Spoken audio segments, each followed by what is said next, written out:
كانت ايه اكبر احلامك؟ بصي انا هقول لك نقطه. انا من اول ما دخلت كليه طب، او انا عايز اخش كليه طب عشان ابقى جراح. اوكي. وانا كان عندي ده في دماغي جدا. حتى لما جينا في سنه الامتياز دي بتبقى سنه فيها تخصصات كتير، انت بتمر على تخصصات كتيره. قلت لهم يا جماعه هو ما ينفعش اقضي ال 12 شهر دولت كلهم جراحه. فقالوا لا لازم متعلم. والحقيقه كويس ان انا مريت على كله، لانه دي اكسبيرينس كويسه جدا.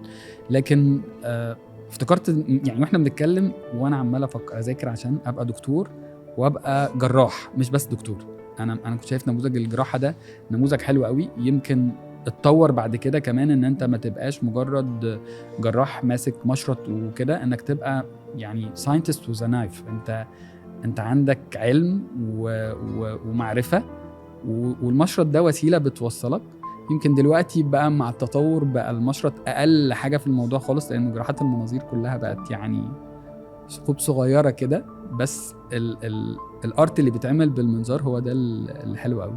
فافتكرت وانت بتقولي الموضوع عمال يجي ازاي وانا قاعد اذاكر وقاعد على المكتب اذاكر وعايز انجح وعايز اخش الامتحان اجيب درجات عشان خاطر او تقدير عشان خاطر ده.